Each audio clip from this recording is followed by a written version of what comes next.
पढ़ने वाला हम क्लास 12th के हिंदी का गद्य खंड का चैप्टर नंबर 7। ठीक है, चैप्टर का क्या नाम है? तो ओ सदा नीरा। इस चैप्टर में मुख्य रूप से चंपारण के इतिहास के बारे में बताया गया है। ठीक है, अगर इसका फ्री में पीडीएफ नोट्स चाहिए तो मिल जाएगा।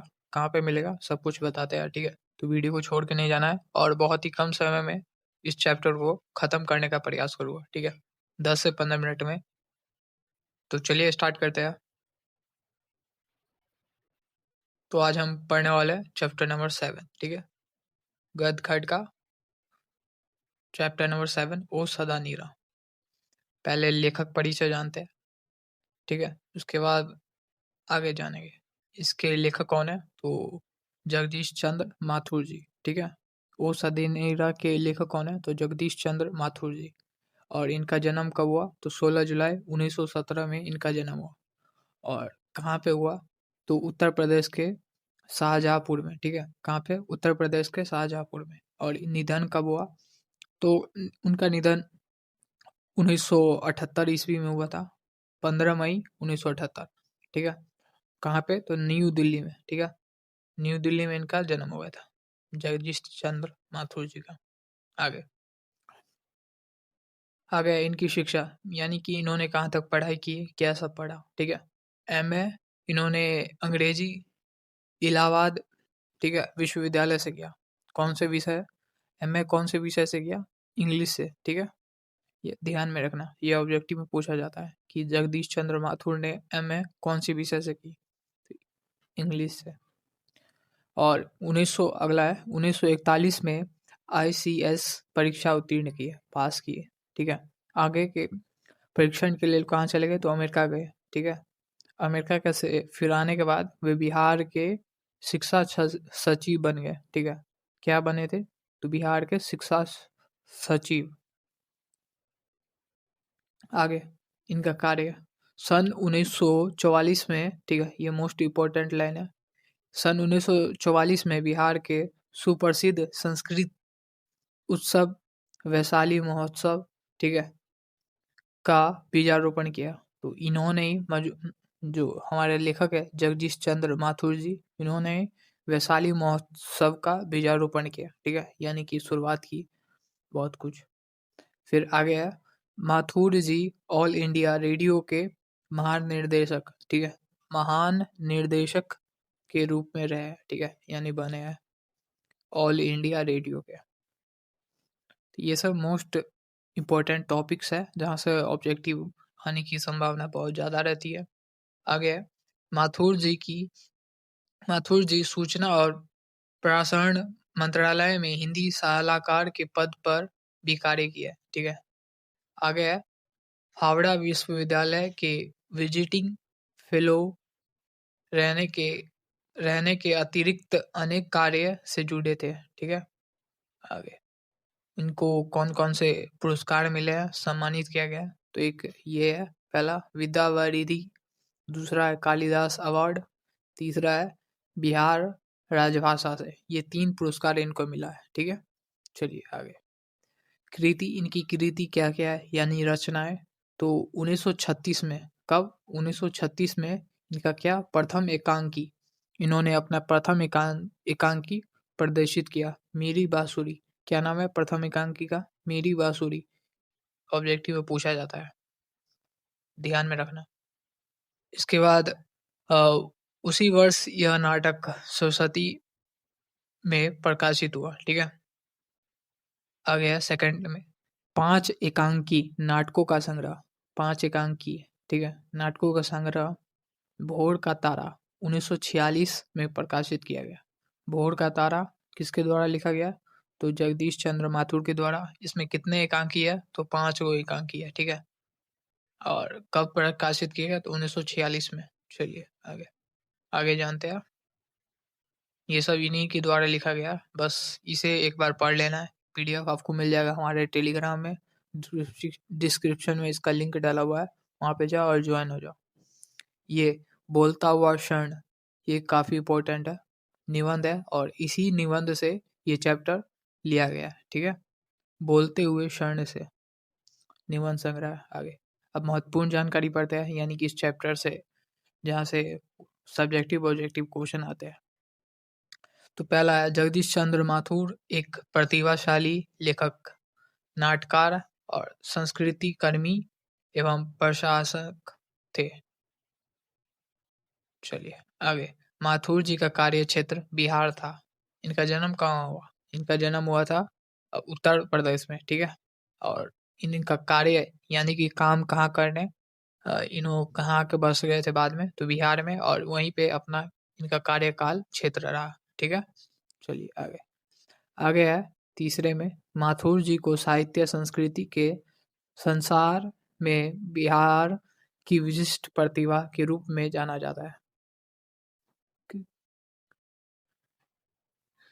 आगे, माथुर जी ने लेखक कार्य प्रायः चौथे दशक में, किस कौन से दशक में? चौथे दशक में शुरू किए थे, परंतु उन्होंने मन स्वामी लेखक के रूप में पहचान नेहरू युग में मिली, ठीक है। कौन से युग में? नेहरू युग में। ओ सदा नीरा जगदीश चंद्र माथुर के बोलते क्षण, कहाँ से? तो बोलते क्षण निबंध से संकलित है, यानी लिया गया है। कहाँ से लिया गया? तो बोलते क्षण से, जो किसके द्वारा लिखा गया? इन्हीं के द्वारा लिखा गया, जगदीश चंद्र माथुर के द्वारा। निबंध संकलन, निबंध संग्रह है, ठीक है। और इसी से ये चैप्टर वो सदा नीरा लिया गया है। चलिए आगे। आगे है, ओ सदा नीरा निबंध। ये क्या है? तो एक गंडक नदी की निमित्त बनाकर, यानी कि इसकी इतिहास के बारे में बताया गया, प्रशंसा किया गया इसकी, ठीक है। चलिए आगे। बिहार में शरणार्थी पूर्व बंगाल से आए थे। चंपारण में, अगला, चंपारण में गांधी जी ने 1916 में अपना अभियान चलाए थे, ठीक है। तो पता होगा कि चंपारण में कौन सा? तो असहयोग आंदोलन हुआ था 1917 में। जो इनका आंदोलन चला गया था वो 1917 में कंप्लीट हुआ। आरंभ कब, शुरू कब इन्होंने कर दिया था? तो 1916 ही में अपने आंदोलन शुरू कर दिया था। आगे, अब इसका पाठ का सारांश जो इस चैप्टर में है वो पढ़ने वाले हैं। वो सदा नीरा निबंध जगदीश चंद्र माथुर के द्वारा रचित है। चंपारण की धरती पर बहने वाली गंडक, कौन सी नदी? तो गंडक नदी को लोग प्यार से सदा नीरा क्या कहते हैं? सदा नीरा कहते हैं। ये काफी इंपॉर्टेंट है। कौन सी नदी को? तो गंडक नदी को प्यार से वहां के लोग क्या कहते हैं? सदा नीरा कहते हैं। आगे, क्योंकि इसमें हमेशा पानी रहता है। यह नदी कभी शांत बहती है तो कभी तेज होकर उफ उफने लगती है। लेखक को यह नदी ऐसा लगती है जैसे चंपारण के लोग का जीवन कभी सरल तो कभी कठिन, ठीक है। तुलना करते हुए कहते हैं गंडक नदी से कि चंपारण का जो लोग है वे कभी सरल जीवन जीते हैं तो कभी कठिन जीते हैं। जैसे नदी का पानी कभी तेज तो कभी कम, वैसे, ठीक है। तो गंडक नदी की तुलना करते हुए कहते हैं। आगे, इस नदी के किनारे बसा गांव बहुत सुंदर है। यह यहाँ के लोग सीधे साधे और मेहनती है। घाघड़ घाघड़ और थारू समुदाय के लोग यहाँ रहते हैं, यानी कि पहाड़े के मजदूर को घाघड़ कहते हैं, ठीक है। समुदाय के लोग यहाँ रहते हैं जो नाचते गाते और अपनी परंपराएं निभाते हैं, ठीक है। ये इसका क्या था? निबंध। और भी है थोड़ा। लेकिन एक समय भी था जब अंग्रेजों ने किसान पर अत्याचार करके उनसे जबरदस्ती नील की खेती करवाते थे। इस समय गांधी जी चंपारण आए थे और उन्होंने किसानों की परेशानी को समझे और उनकी मदद किया। पता होगा। चलिए आगे। साथ ही उन्होंने भितवा भितरवा और मधुवन मधुवन होगा यहाँ पे, ठीक है। मधुवन में स्कूल भी खुलवाए। किसने? तो गांधी जी ने।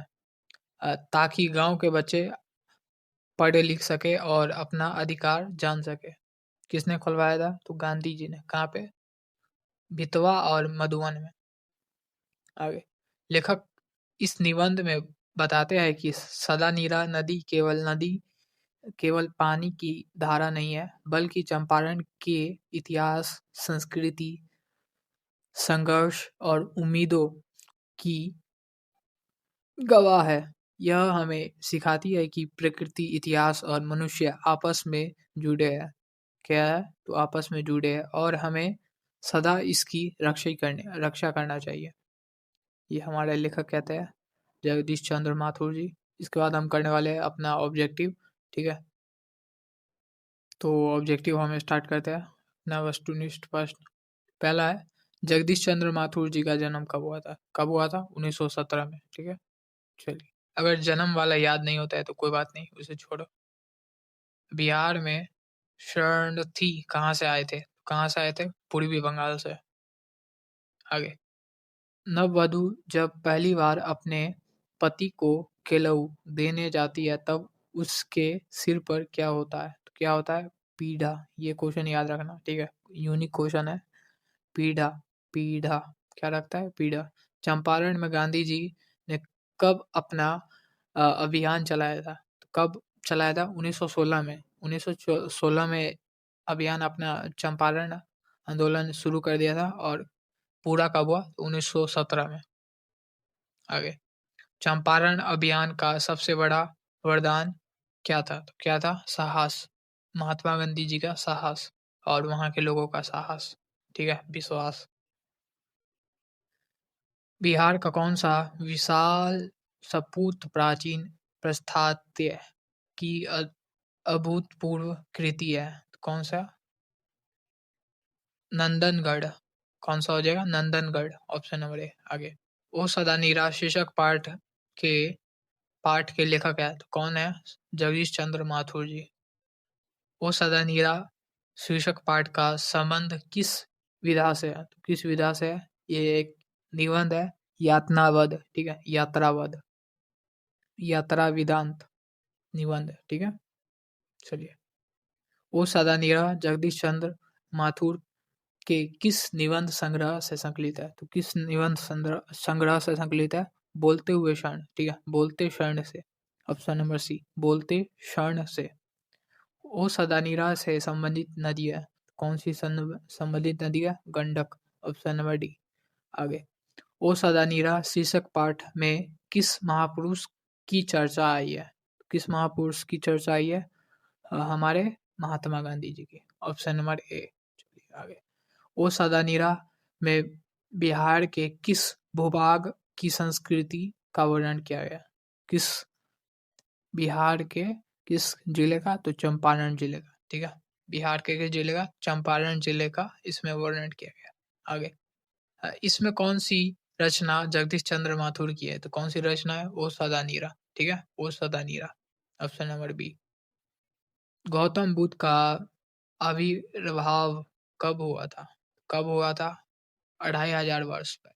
कितने वर्ष है? तो 2500 वर्ष पहले। कौन सी कृति जगदीश चंद्र माथुर की है? तो कौन सी कृति जगदीश चंद्र की माथुर है? कृति पूछा है, ठीक है, रचना भोर का तारा। कौन सी? तो भोर का तारा, ऑप्शन नंबर डी। आगे, ओ सदा निरा किसको नियमित निमित्त बनाकर लिखा गया है? किसको? गंडक नदी को। ठीक है, आगे,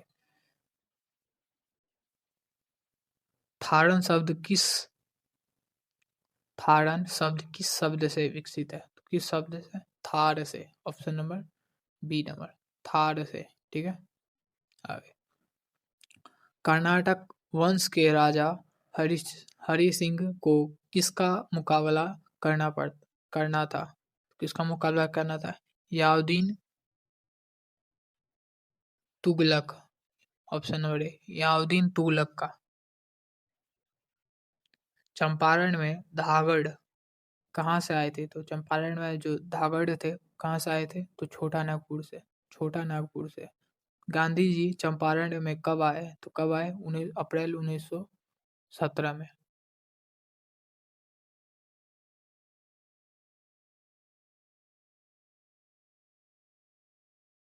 तीन कोठिया, तीन तीन कोठिया हुआ कठिया। तीन कठिया प्रथा का संबंध किससे है? तो किससे? नील खेती से। ठीक है, ये अंग्रेजों ने कहा था कि 1/3 भाग पे नील की खेती की जाएगी। मठ के महंत ने गांधी जी को कहाँ शरण दिया? कहाँ शरण दिया? एक महुए के पेड़ के नीचे। कहाँ शरण दिया? तो एक महुए के पेड़ के नीचे। वैशाली महोत्सव का बीजारोपण किया गया, तो किसने किया? जगदीश चंद्र माथुर ने। कब? 1944 में। कौन सी कृति माथुर जी की नहीं है? तो मेरी बांसुरी है, बंदी है, ठीक है, कोणार्क भी है, ये नहीं है, रेशम टाई। तो इसका करेक्ट आंसर क्या हो जाएगा? Option number C. पड़ई नदी कहाँ तक है जाती है? तो कहाँ तक जाती है पड़ई? बिकना थोड़ी तक। बिकना थोड़ी तक, याद रखना। ये सारे यूनिक क्वेश्चन है जो अंदर से पूछे गए, चैप्टर के अंदर से। बराज कहाँ बन रहा था? तो बराज कहाँ बन रहा था?